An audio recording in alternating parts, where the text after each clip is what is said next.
ওং জননীং শারদাং দেবীং রামকৃষ্ণং জগদ্গুরুং পাদপদ্মে তয়ো শ্রিত্বা প্রণমামি মুহুর্মুহ। শ্রী শ্রী ঠাকুর, শ্রী শ্রী মা ও স্বামীজি মহারাজকে জানাই ভুলুণ্ঠিত প্রণাম। এই যে সারদা নারী জাগরণের আন্তরিক প্রয়াস, সবসময় তাকে সাধুবাদ জানাই। কারণ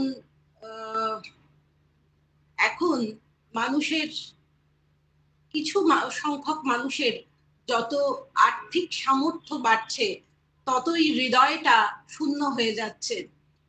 এই জন্যই হয়তো ঠাকুর বলেছিলেন মাকে যে কলকাতার লোকগুলো পোকার মতো কিলবিল করছে, ওদের দেখো। কলকাতা কোনো ভৌগোলিক সীমা রেখায় বদ্ধ কোনো জায়গাকে তিনি উল্লেখ করেননি। সারা পৃথিবীর ভোগবাদী মানুষের কথা তিনি বলেছিলেন। যাদের আর্থিক সামর্থ্য আছে তাদের সেবা করার মনোবৃত্তি নেই। তিনি আমাদের মধ্যে চেতনা রূপে আছেন, কিন্তু তারপরেও আমরা অচৈতন্য। তাই শ্রী শ্রী মাকে যিনি চৈতন্য দাত্রী, তাকে ভার দিয়ে গিয়েছিলেন। সমস্ত জগতের সমস্ত মানুষের ভার তিনি মাতা ঠাকুরানীকে দিয়ে গিয়েছিলেন। এই যে সারদা নারী জাগরণ, তারা যে বারবার এই প্রয়াস নিচ্ছেন আধ্যাত্মিক এবং শিক্ষা,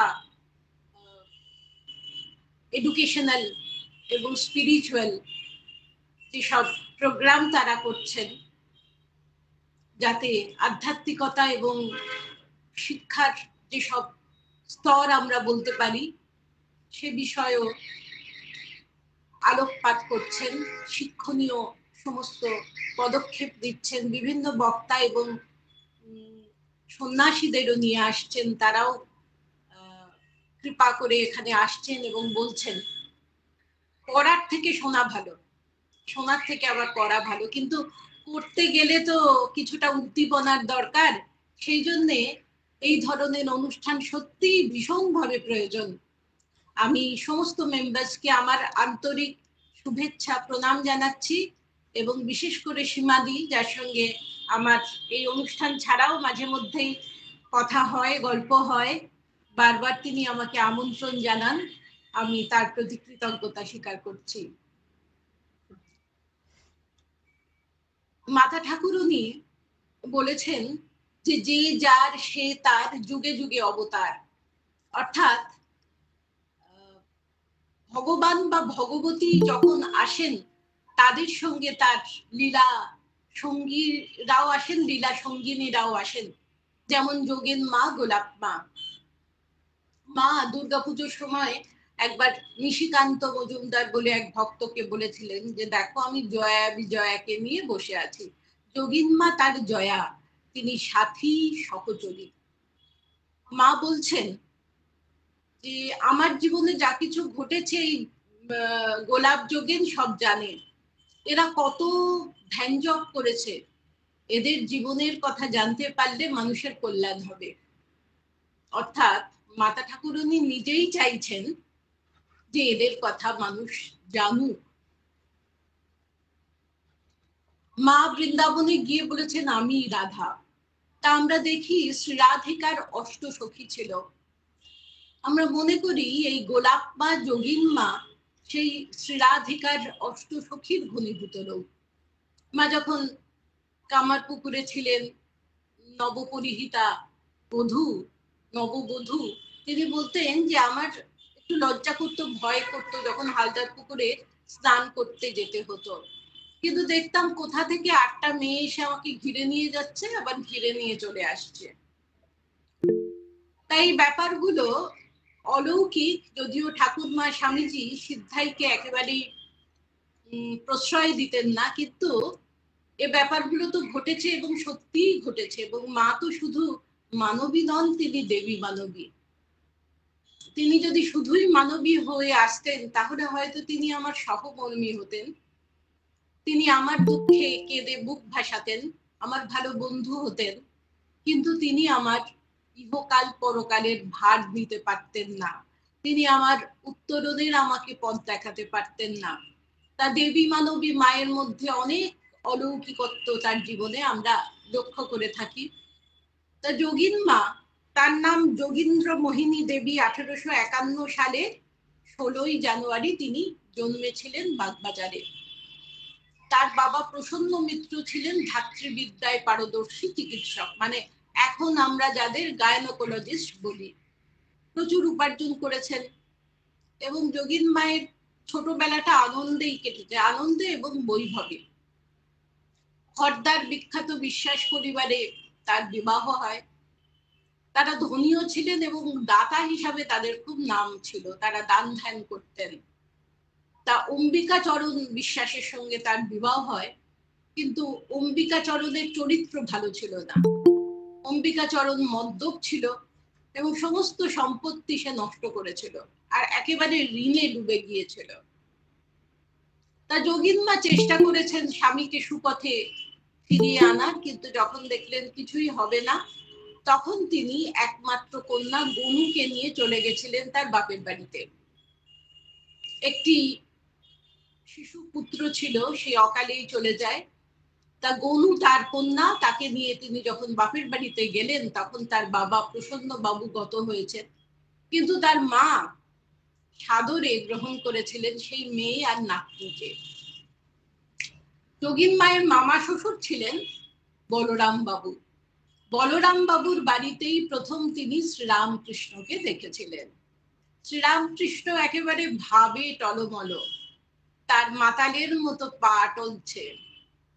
যোগীন মায়ের এক মুহূর্তের জন্য মনে পড়ে গিয়েছিল তার সেই মাতাল স্বামীর কথা, মনে পড়ে গিয়েছিল সেই দুঃস্বপ্নের রাত্রির কথা।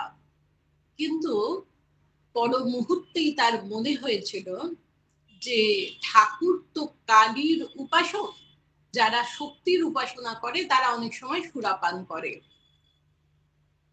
ঠাকুর বলতেন, সুরাপান করি না আমি, সুধা খাই জয় কালী বলে, মন মাতালে মাতাল করে, মদ মাতালে মাতাল বলে। একবার এইরকমই টলতে টলতে তিনি কালী ঘর থেকে নিজের ঘরে আসছেন এবং নিজেই বলছেন, আমি কি মদ খেয়েছি, আমার পা টলছে কেন?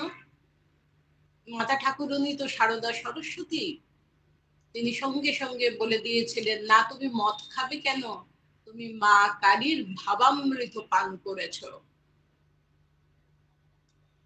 তা যোগীন মা কিন্তু হাল ছাড়েননি। ঠাকুর যখনই ভক্ত গৃহে যেতেন, তিনি যেতেন তাকে দর্শন করতে এবং দক্ষিণেশ্বরেও তিনি আসতেন। যোগীন মায়ের দিদিমা, তিনি দক্ষিণেশ্বরে গিয়ে ঠাকুরকেই স্বয়ং শ্রীরামকৃষ্ণকেই জিজ্ঞাসা করেছিলেন, পরমহংসদেব কোথায়? তিনি ভেবেছিলেন পরমহংস মানে হাতে একটা লাঠি থাকবে, গেরুয়া থাকবে, জটা জুটা থাকবে, কিন্তু সেসব দেখতে পাননি। জটা জুটোধারী সন্ন্যাসী তো ঠাকুর ছিলেন না। তাই তাকেই জিজ্ঞাসা করছেন, পরমহংসদেব কোথায়? ঠাকুর বলেছিলেন, খুঁজে দেখো। অতই কি সোজা ভগবানকে পাওয়া? খুঁজে দেখো। শ্রীরামকৃষ্ণ বলেছেন, খোঁজো নিজ অন্তঃপুরে। কস্তুরী মৃগের নাভিতে কস্তুরী আছে, সেই গন্ধে মাতাল হয়ে সে চারিদিকে ছুটে বেড়ায়, বুঝতে পারে না কস্তুরীর অবস্থান তার নিজের ভেতরেই। আমরা সকলেই আনন্দ স্বরূপ, আনন্দ লাভের জন্যই আমাদের কিন্তু এত ছোটাছুটি খোঁজাখুঁজি। কেউ মনে করেন প্রচুর অর্থ উপার্জন করলে, 4টে বাড়ি 6টা গাড়ি হলে আমি ভীষণ আনন্দে সুখে থাকবো। কেউ মনে করেন ছেলে মেয়ে নাতি পুতি ভরা সংসার হলে আনন্দে থাকবো। মাতা ঠাকুরনী বলেছেন, তার হৃদয়ের মধ্যে আনন্দের ঘট বসানো ছিল। আমি ভালো হই বা মন্দ হই, সুস্থ হই বা অসুস্থ হই, সর্ব অবস্থায় আমি তো নিজেকেই সব থেকে বেশি ভালোবাসি, এটাই স্বাভাবিক। আত্মা বৃত্তের চেয়ে বেশি প্রিয়, পুত্রের চেয়ে বেশি প্রিয়, কারণ আত্মা অন্তরতম। এই আত্মা যদি ঈশ্বর হন, তাকে তো ভালো না বেশি পারা যায় না, কিন্তু আমাদের সেই বোধ হয় না। কেউ ভগবানকে ডাকে ঐহিক লাভের জন্য, আমার রোগ নিরাময় করে দাও, আমার ছেলের ভালো চাকরি দাও, বিয়ে দাও। আর কেউ ডাকেন পারমার্থিক লাভের জন্য, এটাই যেন আমার শেষ জন্ম হয়, মুক্তি চাই, মোক্ষ চাই। খুব কম মানুষই আছেন যারা ভগবানকে ডাকেন কারণ আমি তোমায় না ডেকে থাকতে পারি না, তোমায় না ভালোবেসে থাকতে পারি না। এটাই হচ্ছে আনকন্ডিশনাল লাভ, নিঃস্বার্থ ভালোবাসা, নিঃশর্ত ভালোবাসা, যেটি মাতা ঠাকুরনির ভালোবাসা। তিনি সতেরো মা, অসতেরো মা, সতীরো মা, অসতীরো মা। এই পৃথিবীতে ভালো মন্দ এই দুই প্রকার মানুষ আছেন, তাছাড়া কেউ নেই। অর্থাৎ তিনি সকলের মা, তিনি লোকজননী। একজন যুবক এসে মাকে বলেছিল, মা আমি এত অপরাধ করেছি, এত পাপ করেছি, তোমাকে বলতেও পারবো না নিজ মুখে, আমার লজ্জা করে, শুধু তোমার কৃপা আমায় ধরে রেখেছে। মা বলেছিলেন, মায়ের কাছে সে ছেলে শুধুই ছেলে। This is unconditional love. তুমি ভালো হও বা মন্দ হও, আমি তোমাকে ভালোবাসি। তুমি আমাকে ভালোবাসো বা না বাসো, আমি তোমাকে ভালোবাসি।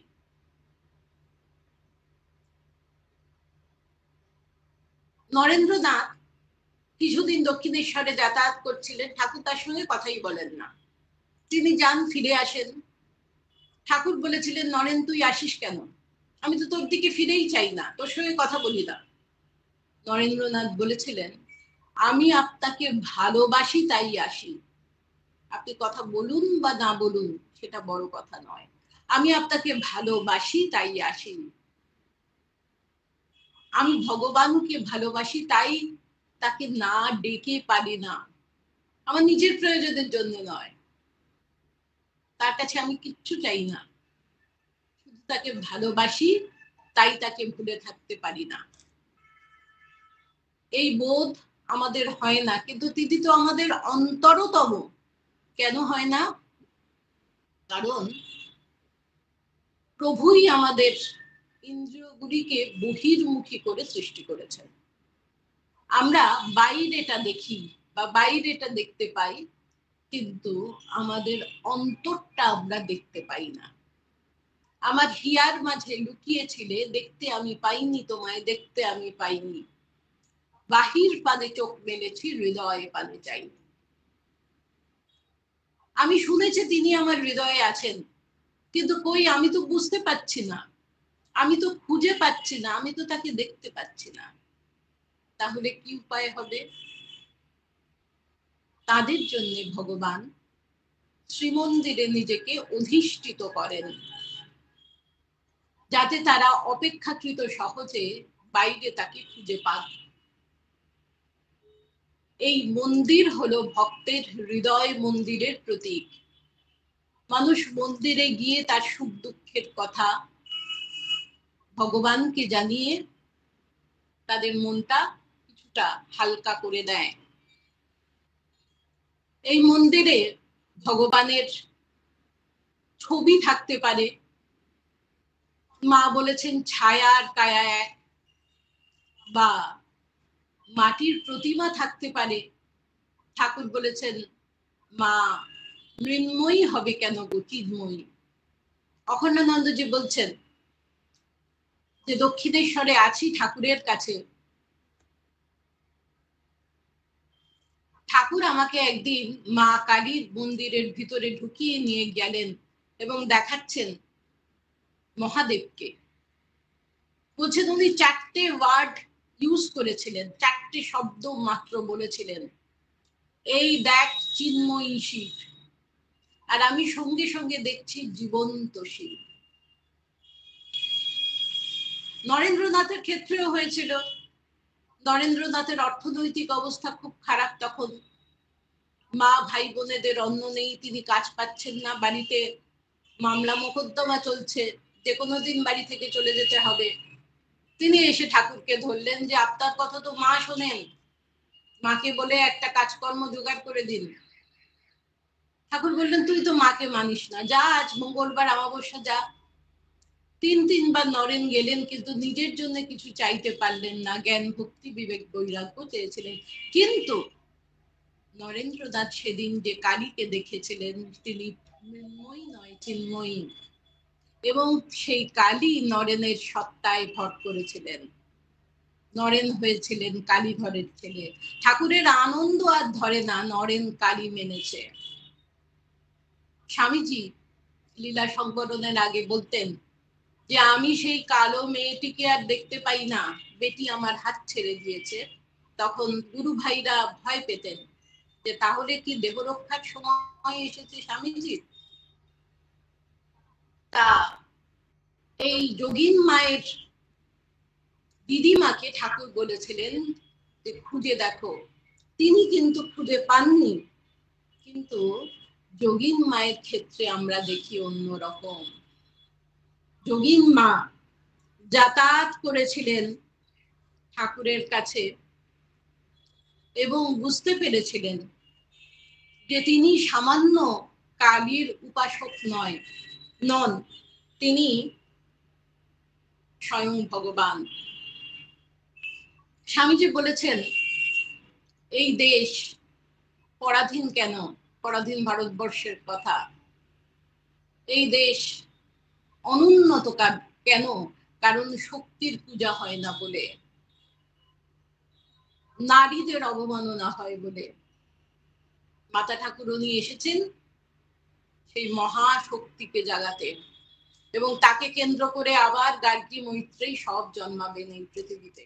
এবং এই ব্যাপারে যারা অগ্রণী ভূমিকা নেবেন তারা হলেন যোগীন মা, গোলাপ মা। যোগীন মাকে খুব শ্রদ্ধা করতেন স্বামীজি, নিবেদিতা, সিস্টার ক্রিস্টিন।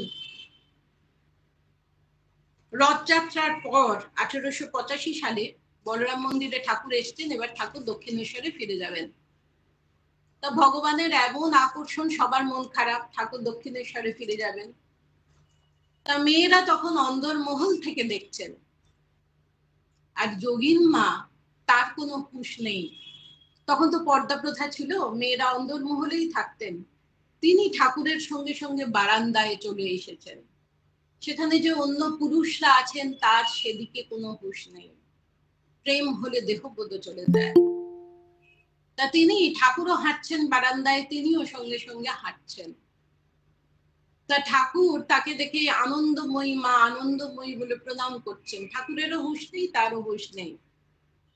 তখন যোগীন মা ঠাকুরের পায়ে যে মাথা রেখে প্রণাম করলেন, ঠাকুর বলেছিলেন চ না গো মা, চ না, মানে আমার সঙ্গে চল না। ব্যাস, যেই এই কথাটা শুনলেন যোগীন মা, অমনি শুধুমাত্র বলরাম বাবুর স্ত্রীকে বলে আরেকজন স্ত্রী ভক্তকে নিয়ে তিনি ঠাকুরের সঙ্গে নৌকায় উঠলেন দক্ষিণেশ্বর যাবেন বলে। এবং নৌকায় তিনি বলছেন যে 16 আনা মন তো ভগবানের চরণে দিতে পারি না। ঠাকুর বলেছিলেন সমস্ত ভার তার উপর দাও, ঝড়ের এঁটো পাতা হয়ে থাকো, ঝড় যেদিকে নিয়ে যাবে তুমি সেদিকে ভেসে যাবে, তোমার নিজস্ব কোনো স্বাধীন ইচ্ছা নেই, শরণাগতি তুমি যেমন রাখবে আমি তেমনি থাকবো। এবং দক্ষিণেশ্বরে এসে এই দুই ভক্ত, দুই স্ত্রী ভক্ত, একজন যোগীন মা আর একজন স্ত্রী ভক্ত, তারা ভবতারিণী মাকে প্রণাম করলেন, সারদা মাকে প্রণাম করলেন। এবার ঠাকুর জিজ্ঞাসা করছেন এদের তো খাবার ব্যবস্থা করতে হবে, কিছু কি আছে শাকসবজি? মা বলছেন না। তখন ঠাকুর তাদেরই বললেন একটু শাক, একটু আলু, একটু বেগুন কিনে আনতে। আর মা রান্না করলেন। মা তো যাই রান্না করতেন একেবারে অমৃতের স্বাদ হতো। সেদিন দুইজন স্ত্রী ভক্তই ঠাকুরের সঙ্গে আলাপ করার সুযোগ পেয়েছিলেন, ঈশ্বরীয় প্রসঙ্গ তারা আলোচনা করেছিলেন। এবং অদ্ভুত ব্যাপার, তখনকার দিনের মেয়েরা ঘোমটার আড়ালে থাকেন, তারা শ্রীরামকৃষ্ণের সঙ্গে কথা বলেছিলেন যে অন্য পুরুষ মানুষের সঙ্গে কথা বলতে আমাদের ভয় করে, আমাদের সংকোচ হয়, কিন্তু ঠাকুরের সঙ্গে কথা বলতে আমাদের মনে হয়েছিল তিনি আমাদেরই লোক, বড় আপনার জন। আমরা গান করি তুমি পুরুষ কি নারী বুঝিতে নারী, স্বয়ং না বুঝালে সে কি বুঝিতে পারি। মায়ের সম্বন্ধে আমরা এই গানটি করি। এটা মার সঙ্গে যেমন ঠাকুরের সঙ্গে একইভাবে প্রযোজ্য। তিনি পুরুষও নন, তিনি নারীরও নন, তাকে কোনো গণ্ডিতে বাঁধা যায় না, কারণ ব্রহ্ম হচ্ছেন অবাং মানুষ গোচর, বাক্য মনের অতীত। যখন তিনি মায়ার দ্বারা নররূপ ধারণ করে আসেন, একটু আভাস পাওয়া যায়, আভাসটুকু মাত্র, তার থেকে বেশি কিছু।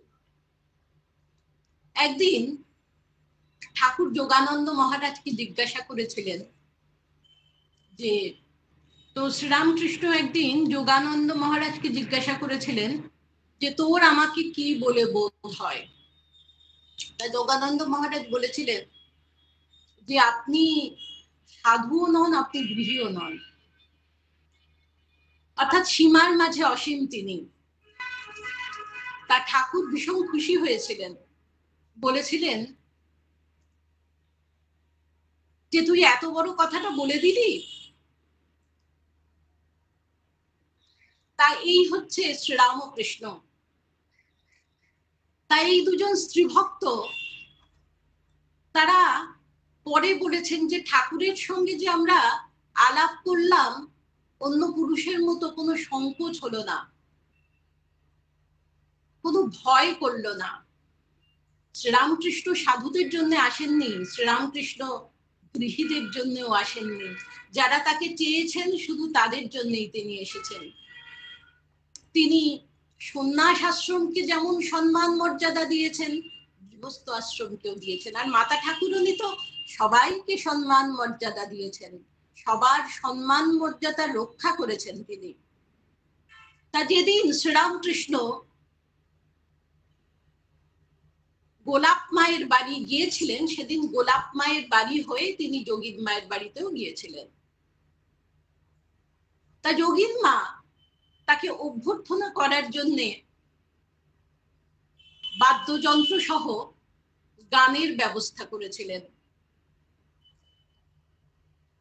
কনসার্ট যাকে বলে। তা ঠাকুরকে অভ্যর্থনা করেছিলেন, ঠাকুর ভক্ত সঙ্গে একটু কথাবার্তা বলেছিলেন, একটু আনন্দ করেছিলেন। তারপর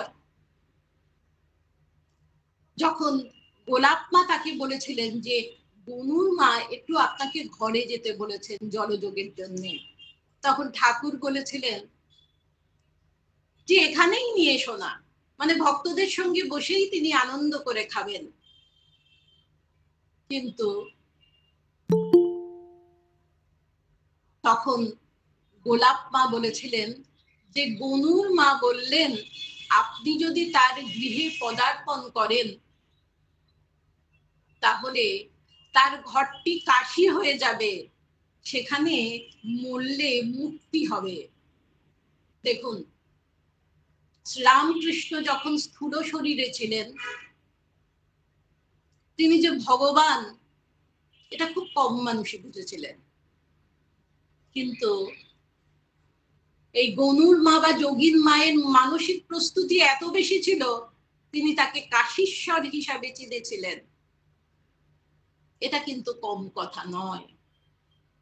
কিন্তু ওই যে আমরা মায়ায় বদ্ধ, আমাদের চোখে পুরো কাপড় দিয়ে ঢাকা চোখ দুটি। ঠাকুরের গল্প অন্ধের হাতি দর্শনের মতো, কেউ হাতির পাটা ধরে বলে হাতিটা থামের মতো, কেউ সুরটা ধরে বলে হাতিটা সাপের মতো। যোগীন মায়ের মনে হতো ঠাকুর একেবারে ভগবান, তিনি সন্ন্যাসী শ্রেষ্ঠ, সন্ন্যাসী রাজা। কিন্তু মাতা ঠাকুরানী, মা তো সবসময় সংসারের কাজকর্ম করছেন, আর ভাইপো ভাইজিদের প্রতি তার দারুণ আসক্তি। এই রাধু মাকু বুদেব এদের নিয়ে ব্যস্ত থাকেন। নলিনী মায়ের মনে হয়েছিল যে এই যোগীন মায়ের মনে হয়েছিল মা বুঝি ঘোরতর সংসারী। তখন ঠাকুর তার এই ভুল ভেঙে দিয়েছিলেন। ঠাকুর তাকে ভাবচক্ষে দর্শন দিয়ে বলেছিলেন যে দেখো এই গঙ্গায় মৃত শিশু ভেসে যাচ্ছে, তা বলে কি গঙ্গা কখনো অপবিত্র হয়? পতিত পাবনী গঙ্গা, মাকেও সেই রকম ভেবো, আমি আর মা অভেদ। আমরা সেই জয়রামবাটির রাধুনির কথা জানি, সে কুকুরকে স্পর্শ করেছে বলে মাঝ রাত্রে স্নান করবে, মা বললেন গঙ্গা জল ছিটিয়ে নাও, কাপড় ছেড়ে নাও, তাতেও সে রাজি নয়। তখন মা হাতটা বাড়িয়ে বলেছিলেন আমায় স্পর্শ করো।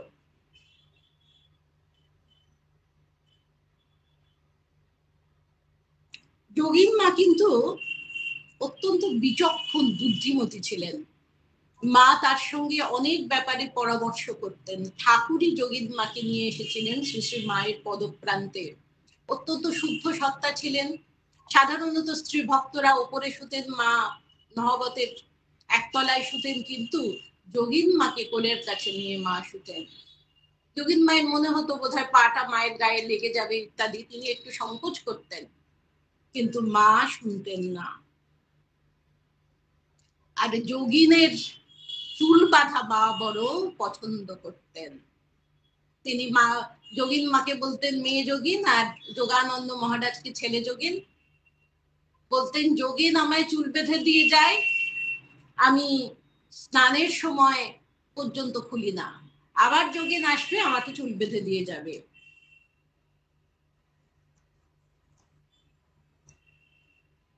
কুলগুরুর কাছে তার দীক্ষা হয়েছিল, কিন্তু সে মন্ত্রে তিনি শক্তি বা আনন্দ কোনোটাই পেতেন না।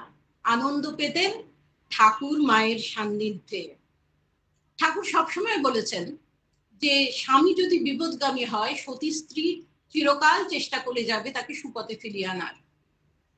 যোগীন মা আবার চেষ্টা করেছিলেন এবং সেই অম্বিকা চরণ সুপথে ফিরে এসেছিল, কিন্তু বেশি দিন বাঁচেনি। কুকুরে কামড়েছিল, তার জলাতঙ্ক হয়েছিল, মারা গিয়েছিল। ঠাকুর বুঝতেন যে ইষ্ট মন্ত্রে কোনো শক্তি বা আনন্দ নেই, তাই তিনি বলতেন তোমার ইষ্ট আমার মধ্যে আছে, আমাকে ডাকলেই তাকে ডাকা হবে। তিনি বিয়ের পর একটু পড়াশোনা শিখেছিলেন, তাই রামায়ণ, মহাভারত, পুরাণ ইত্যাদি তিনি পড়তেন, একটু পাঠ করতেন, এবং নিবেদিতা যে ট্র্যাডেল টেলস অফ হিন্দুইজম বইটা লিখেছিলেন, যোগীন মা খুব তাতে সাহায্য করেছিলেন এই পুরাণের গল্প টল্প বলে। তার যে সামান্য স্ত্রীধন ছিল সেটা বেচে তিনি তীর্থ দর্শন করতে যেতেন। যখন তিনি বৃন্দাবনে কালাবাবুর কুঞ্জে ছিলেন তখন মাও গিয়েছিলেন, তার আগে ঠাকুর অপ্রকট হয়েছেন। মা যোগীন গো বলে তাকে জড়িয়ে ধরে কাঁদছেন, যোগীন মাও খুব কাঁদছেন। তাই এরকম 3-4 দিন কান্নাকাটির পর ঠাকুর দর্শন দিয়ে বলছেন এত কান্নাকাটি কেন, আমি কোথায় গেছি, এ ঘর থেকে ও ঘরে। এবং যোগীন মা বড় বড় সাধিকা ছিলেন, পরম সাধিকা ছিলেন, তারও মনে খুব কষ্ট হয়েছিল, কিন্তু জানতেন না ঠাকুরের দেহ রক্ষা হয়েছে। তিনি যখন যত মানে বারবার ভাবছেন যে শ্রীরামকৃষ্ণকে তো আর স্থূল শরীরে দেখতে পাবো না, এই কথা ভেবে তিনি কঠোরতা আরো বাড়িয়ে দিয়েছিলেন। এবং যেমন ঠাকুর বলতেন লাটু মহারাজ সম্বন্ধে যে লেটো সবসময় চড়ে থাকে, একেবারে শরীর যাবার উপক্রম, সেই রকম অবস্থা হয়েছিল যোগীন মায়ের। তখন ঠাকুর আবার তাকে দর্শন দিয়ে বলেছিলেন তোমরা খাওয়ালে, দেখলে, সেবা করলে, আর কি বাকি আছে, এরপরেও এত কঠোরতা কেন? তিনি বৃন্দাবনে গিয়ে সমাধিস্থা হতেন। যখন বৃন্দাবনে যেতেন এক একটা মন্দিরে যেতেন আর সমাধি হয়ে যেত। তা মন্দিরে সেই পুরোহিত তাকে ডাকতেন যে এবার মন্দির বন্ধের সময় হয়েছে, কিন্তু তার তো কোনো হুঁশ নেই। যোগানন্দ স্বামীকে মা পাঠাতেন, যোগানন্দ স্বামী আলো নিয়ে গিয়ে তাকে খুঁজে বার করতেন এবং কানে ঠাকুরের নাম শোনাতে শোনাতে তার বাহ্য জ্ঞান ফিরে আসতো। স্বামীজি বলেছিলেন যে সমাধিতেই তোমার শরীর যাবে। তা যোগীন মা হিন্দু বিধবাদের যে সব ব্রত উপাচার সবকিছু করতেন। আর তিনি গঙ্গা স্নান করার পরে 3-4 ঘন্টা গঙ্গায় গঙ্গার ঘাটে বসেই জপ করতেন। এত কোলাহল কোনো কিছুতে তার কিছু যায় আসতো না। আর যখন ধ্যান করতেন তখন মশা মাছি চোখে বসলেও তার কিছু হতো না, এরকম ছিলেন তিনি। স্বামীজি তো ভীষণ ভালোবাসতেন, শ্রদ্ধা করতেন। হয়তো স্বামীজি দক্ষিণেশ্বর থেকে এসেছেন, গঙ্গায় নেমেছেন, নেমে যোগিন মাকে দেখেছেন, বলছেন আমি তোমার বাড়ি যাচ্ছি, তুমি পুঁই শাকের চচ্চড়ি রেঁধে রাখো তো। কখনো আবার বাড়িতে গিয়ে হাজির হয়ে বলতেন আমার আজ জন্মতিথি, তুমি ভালো করে পায়েস রাঁধো তো। একবার কাশিতে যোগিন মা আছেন, স্বামীজি তার বাড়ি গিয়ে বলছেন এই যে তোমার বিশ্বনাথ এলো গো। এরকম করতেন, শ্রদ্ধাও ছিল, ভালোবাসাও ছিল। এবং যোগিন মায়ের এমন পার্সোনালিটি ছিল, এমনিতে একটু মানে সুগঠিতা ছিল তার চেহারা, গায়ের রং ফর্সা ছিল, এবং কেউ তার সঙ্গে চপলতা করার সাহস পেত না। খুব প্রেরণাপ্রদ এবং চিত্তাকর্ষক ছিল তার ব্যক্তিত্ব। স্বামীজি 1882 সালে যখন আলমোড়ায় আসেন, আলমোড়ায় ছিলেন, তিনি তখন চিঠিতে লিখেছিলেন যে যোগেন মার জন্য ডান্ডি হইবে, কিন্তু বাকি সকলকে পায়ে হাঁটিতে হইবে। যে আলমোড়ায় যদি তোমরা আসতে চাও, আমি শুধুমাত্র যোগেন মায়ের জন্যেই ডান্ডির ব্যবস্থা করব। যোগিন মায়ের জীবনটা যদি সাংসারিক জীবন দেখেন, অত্যন্ত দুঃখের ছিল। প্রথমে শিশুপুত্রকে হারালেন, তারপরে স্বামী বিপদগামী ছিল, সেও কিছুটা সুপথে আসার পর সেও চলে গেল।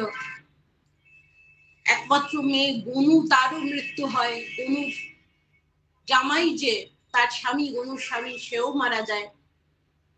শুধু নাতিদের ভার ছিল তার উপর, নাতিদের আর দেখার কেউ ছিল না। যোগিন মা নাতিদের দেখাশোনা করতেন এবং পরবর্তী সময় শরৎ মহারাজ দেখাশোনা করতেন নাতিদের।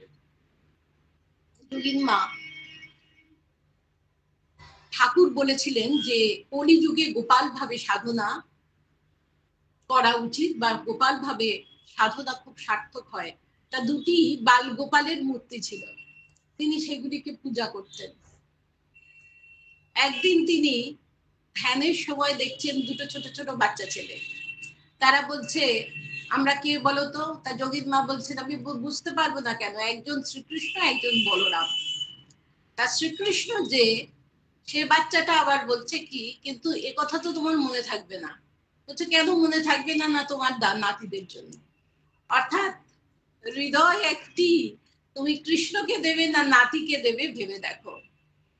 কিন্তু যোগীন মা এমন ব্যক্তিত্বময়ী ছিলেন, এই নাতিদের মধ্যে একজন যখন সন্ন্যাস নিতে চেয়েছিলেন, রামকৃষ্ণের সঙ্গে যোগদান করতে চেয়েছিলেন, সারাটা জীবনই তো তার রামকৃষ্ণময়, তিনি কিন্তু বলেছিলেন, বুঝিয়েছিলেন যে সন্ন্যাস নিলে কত কষ্ট করতে হবে। দেবানন্দ যে বলছেন ত্যাগের পথ হলো এত চড়াই উতরাই যে মানে এতটুকু ভুল হলেই খাদে পড়া। সেই মানস সরোবর কৈলাসের মতো পথ, এমনই চড়াই উতরাই, এতটুকু ভুল হলেই একেবারে খাদে পড়বে। তা তিনিও সেরকম বলছেন যে আগে বোঝার চেষ্টা করো কত দুঃখ, কত যন্ত্রণা তোমাকে সহ্য করতে হবে। কেদার বদ্রীর মতো পথ। কিন্তু যখন সেই নাতিটি একেবারে নাছোড় বান্দা, সে মানে মনস্থির করে ফেলেছে যে হবেই সে সাধু, তখন দুহাত ভরে তাকে আশীর্বাদ করেছিলেন। এই হচ্ছে যোগীর মায়ের চরিত্র। ভীষণ সুনিয়ন্ত্রিত ছিল তার জীবন। সকালবেলা উঠে বাড়ির কাজকর্ম সবকিছু সেরে তিনি চলে আসতেন মায়ের বাড়িতে, বা বাড়িতেই থাকতেন তো। মায়ের সব ভোগের সবজি তিনি কেটে দিতেন। মা বলতেন যে তুমি দুপুরে প্রসাদ নিয়ে যা, বলে তিনি রাজি হতেন না, বলতেন না আমার বাড়িতে মা আছেন। তিনি মায়ের কাছে থাকতেন, মা তখনও জীবিত ছিলেন। বাড়িতে গিয়ে রান্না খাওয়া, একটু বিশ্রাম, শাস্ত্রপাঠ, আবার মায়ের কাছে চলে আসতেন, মায়ের সেবা করা, যতক্ষণ না ভোগ উঠছে তিনি থাকতেন। সেই মাও একদিন তাকে ছেড়ে চলে গিয়েছিলেন। যোগীন মায়ের জীবন একেবারে তপস্বিনীর জীবন। তিনি তন্ত্র সাধকের কাছ থেকে কৌল সন্ন্যাস আর শারদানন্দ মহারাজের কাছ থেকে বৈদিক সন্ন্যাস নিয়েছিলেন। তার জীবন গভীর তপশ্চর্যা। ঠাকুর বলতেন, ও কুড়ি ফুল নয় যে একটুতেই ফুটে যাবে, ও যে সহস্র দল পদ্ম ধীরে ধীরে ফুটবে। ফুল হলে সেটা অলরেডি ফোটা, কিন্তু কুড়ি সে ফোটেনি, সে ধীরে ধীরে ফুটবে, ধীরে ধীরে বিকশিত হবে। মানে জীবনে অনেক কিছু অ্যাচিভ করার বাকি আছে। আর সহস্র দল পদ্ম, একটা দল নয়, একটা পাপড়ি নয়, সহস্র দল পদ্ম, মানে যার বহুমুখী প্রতিভা। এটি স্বয়ং শ্রীরামকৃষ্ণ, ভার্সেটাইল জিনিয়াস আমরা যাকে বলি, বহুমুখী প্রতিভা, স্বয়ং শ্রীরামকৃষ্ণ তাকে সার্টিফাই করে গেছেন যে ও কুড়ি নয়, ও এই ফুল নয়, কুড়ি ধীরে ধীরে বিকশিত হবে আর সহস্র দল পদ্ম। আর তিনি 1924 সালের 4 জুন যোগিনী মা শ্রীরামকৃষ্ণ লোক বলুন বা সারদা লোকে তিনি যাত্রা করেছিলেন। আর ঠাকুর এই যে এত তপশ্চর্যা করতেন, এত কঠোরতা করতেন সাধনায়, মাতা ঠাকুরনের ক্ষেত্রে আমরা দেখি মা তো এমনই গুরু যিনি অধিকারী ভেদে উপদেশ দান করতেন। যারা সাধারণ মানুষ তাদের বলতেন, কিসের দেহ মা, পুড়ে গেলে দেশের ছাই বই তো কিছু নয়। মানে অন্তরের শোভাই চিরকাল থাকে, বাইরের সৌন্দর্য থাকে না। কিন্তু যারা এই যে ক্ষীরোদবালা, সরজুবালা, যারা খুব কঠিনতা করতো, কঠোরতা করতো, নিরম্বু উপবাস করছে, চুল কেটে ফেলেছে, বাল্য বিধবা, তাদের তিনি কি বলতেন, দেহটাই তো মন্দির, দেহ যদি না থাকে কি করে সাধনা করবে। তা শ্রীরামকৃষ্ণ যখন দেখছেন যে এত কঠোরতা তিনি করছেন, এমন ব্যাকুলতা, যেখানে দেখুন শ্রীরামকৃষ্ণ সারা পৃথিবীকে দেখিয়ে গেছেন ব্যাকুলতা কাকে বলে। ব্যাকুলতার জন্যই তো তিনি শিবকে জীবন্ত করেছেন, মৃন্ময়ী মাকে জীবন্ত করেছেন। সেই শ্রীরামকৃষ্ণ বলছেন তাকে, ব্যাকুল হয়েও না গো, মরণকালে তোমার সহস্র দলপদ্ম বিকশিত হয়ে তোমায় পরম জ্ঞান দান করবে। আমরা ভগবানকে চিনতে পারি না, তিনি কিন্তু কাশীশ্বর হিসাবে চিনেছিলেন। কারণ যখন অবতার নর রূপ ধারণ করে আসেন, তার রোগ শোক সবকিছু হয়। এই যে ঠাকুরের গলা দিয়ে পুজ রক্ত বেরোচ্ছে, কেন হচ্ছে? তিনি তো ভগবান। এটা হচ্ছে একটা এলিমিনেশন টেস্ট। মানে হাজার ভক্ত আছে, এই সব দেখে কিছু কিছু ভক্তের মনে সংশয় হবে যে না, তিনি কখনো ভগবান হতে পারেন না, তারা চলে যাবে বহিরঙ্গ। আর অন্তরঙ্গ যারা, তারা থেকে যাবে। নরেন্দ্রনাথের তখন মনে হয়েছিল যে এই সময় যদি বলেন তিনি ভগবান, আমি মেনে নেব। ঠাকুর তখন বললেন, এখনো এত সন্দেহ? যে রাম যে কৃষ্ণ, এই দেহে শ্রীরামকৃষ্ণ বা রামকৃষ্ণ। তা ঠাকুর বলছেন, এত ব্যাকুল হয়েও না, সহস্র দল পদ্ম শেষ সময় বিকশিত হয়ে তোমায় পরম জ্ঞান দান করবে। আমরা ভগবানকে সাধারণ মানুষ মনে করি যখন তিনি নররূপে আসেন, বেশিরভাগ ক্ষেত্রেই, বেশিরভাগ লোকই। এমনকি মাকে ভগবতী হিসাবে এত কাছে থেকেও তিনি চিনতে পারেননি, ঠাকুরকে চেনাতে হয়েছিল। তাই শ্রীকৃষ্ণ অর্জুনকে বলছেন, অবজানন্তি মাং মুরাং মানুষিং তনুমাশ্রিতম পরম ভাবম অজানন্ত মম ভূত মহেশ্বরম। আমাকে নর দেহধারী দেখে অজ্ঞ লোক আমাকে সাধারণ ভেবে অবজ্ঞা করে, তারা জানে না পরম তত্ত্ব। তা শ্রীরামকৃষ্ণ তার সম্বন্ধে শুধু বলেননি, তাকে আশীর্বাদ করছেন, ব্যাকুল হইও না গো, মরণকালে তোমার সহস্র দল পদ্ম উদ্ঘোষিত হয়ে সেই পরম জ্ঞান তোমায় দান করবেন, যে জ্ঞানের কথা ঠাকুর বলেছেন, যে জ্ঞানের কথা পরম পুরুষরা বলেছেন, যে জ্ঞানের কথা শ্রীকৃষ্ণ বলেছেন। আমরা তাহলে যোগিন মাকে প্রণাম জানাই, তার সঙ্গে সঙ্গে মাতা ঠাকুরের প্রণাম জানাই। একটু বিঘ্ন ঘটলো, কি করা যাবে, ভালো কাজে একটু বিঘ্ন হয়, মেনে নিতে হয়। ঠিক আছে, ঠিক আছে, কোনো অসুবিধা নেই, খুব ভালো হচ্ছে। ধন্যবাদ। আপনাদের ভালো লেগেছে তো?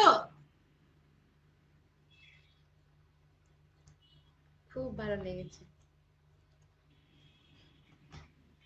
মা নিজেই বলতেন, যোগিন গোলাপীর জীবন এমন অনুপ্রেরণাদায়ক যে মানুষ যদি শোনে তাদের জীবের কল্যাণ হবে।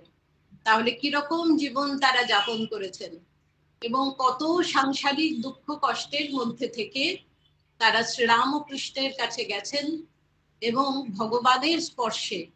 এই যে গোলাপ মা কত দুঃখ পেয়েছেন, তার স্বামী চলে গেলেন, তার শিশুপুত্র মারা গেল, একটি মাত্র মেয়ে চণ্ডী, সে রূপে লক্ষ্মী গুণে সরস্বতী ছিল, তাকে আশ্রয় করে গোলাপ মা সেই সংসার সমুদ্রের উত্তাল ঢেউ একা সামলেছেন। সেই চণ্ডী তাকে কুলমর্যাদা ভুলে, তারা ছিলেন ব্রাহ্মণ, চণ্ডীকে বিবাহ দিয়েছিলেন সেই পাথুরিয়া ঘাটার জমিদার সৌরেন্দ্র মোহন ঠাকুরের সঙ্গে। সে যখন সিপাহী শান্তি নিয়ে মায়ের কাছে দেখা করতে আসতো, সেই গরিব মায়ের বুক একেবারে আনন্দে ভরে যেত। কিন্তু এমনই বিধির বিধান, সেই চণ্ডীও যখন চলে গেল, তিনি শোকে পাগলিনী। তিনি এসেছিলেন, এই যোগিন মাই তাকে নিয়ে এসেছিলেন শ্রীরামকৃষ্ণের পদপ্রান্তে। কিন্তু কয়েক মাস পরে যখন ঠাকুর গেলেন গোলাপ মায়ের বাড়ি, গোলাপ মা বলছে, আমার এত আহ্লাদ হচ্ছে যে চণ্ডী যেদিন সিপাহী শান্তি নিয়ে এসেছিল সেদিনও এত আহ্লাদ হয়নি। একটা মুটে একটা টাকা দিয়ে লটারির টিকিট কেটে 1 লাখ টাকা পেয়েছিল, সে যেই শুনলো আনন্দে মরে গেল। আমিও আনন্দে মরে যাব, তোমরা আমাকে আশীর্বাদ করো। চণ্ডীর এতটুকু শোক আমার নেই, কি করে সম্ভব? সন্তান বিয়োগ যন্ত্রণা কি ভোলা এতই সোজা? সেটা শ্রীম বলেছেন যে আমার গুরুদেব স্পর্শ মাত্রে যে কোনো মানুষকে অমৃত লোকে উন্নীত করতে পারতেন। তিনি যখন সমাধিস্থ হতেন মনে হতো তিনি ভগবান। তার মধ্যে থেকে এমন প্রগাঢ় আধ্যাত্মিকতার বিচ্ছুরণ হতো যে যেই কাছে আসতেন তারাই তা অনুভব করতেন, উপলব্ধি করতেন। এবং সেই স্পর্শমণির ছোঁয়ায় কত মানুষের জীবন পরিবর্তন হয়েছে, রূপান্তর ঘটেছে, ট্রান্সফরমেশন হয়েছে।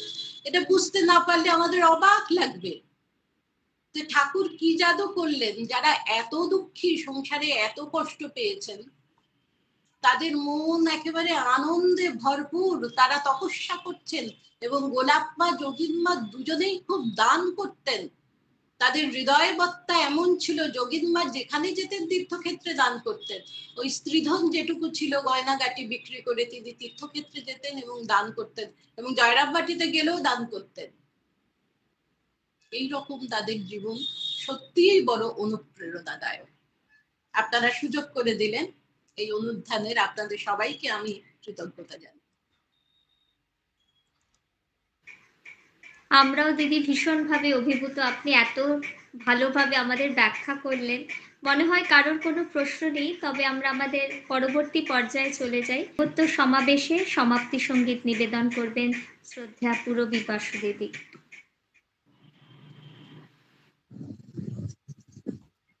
প্রণাম নেবেন দিদি। আপনিও প্রণাম নেবেন।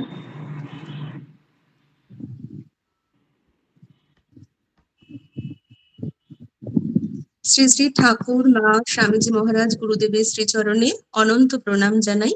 উপস্থিত পূজনীয়া শ্রদ্ধা দিদিকে প্রণাম জানাই। উপস্থিত সমস্ত রামকৃষ্ণ ভক্তমণ্ডলীকে শ্রদ্ধা, নমস্কার, ভালোবাসা জানিয়ে আমি একটি মায়ের গান নিবেদন করার চেষ্টা করছি।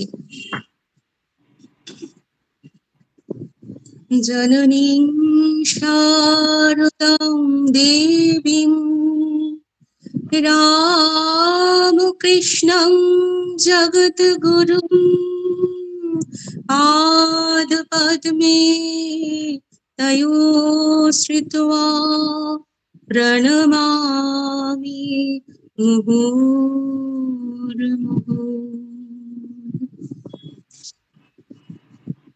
ও গো দয়াময়ী একবার যদি সম্মুখে আসিয়া দাঁড়াও, ও গো দয়াময়ী একবার যদি সম্মুখে আসিয়া দাঁড়াও, ক্ষণিক আসিয়া হাসিয়া আমার তৃষিত হিয়াটি জুড়াও,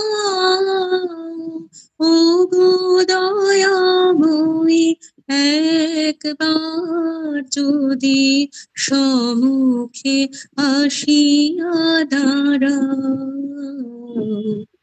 কতদিন হায় ভ্রমিয়া হেথায় কাঁদিয়াছি শুধু তব প্রেরণায়, কতদিন হায় ভ্রমিয়া হেথায় কাঁদিয়াছি শুধু তব প্রেরণায়, তুমি ছাড়া আর কেহ নাহি মোর ক্ষণিক হাসিয়া ভুলাও,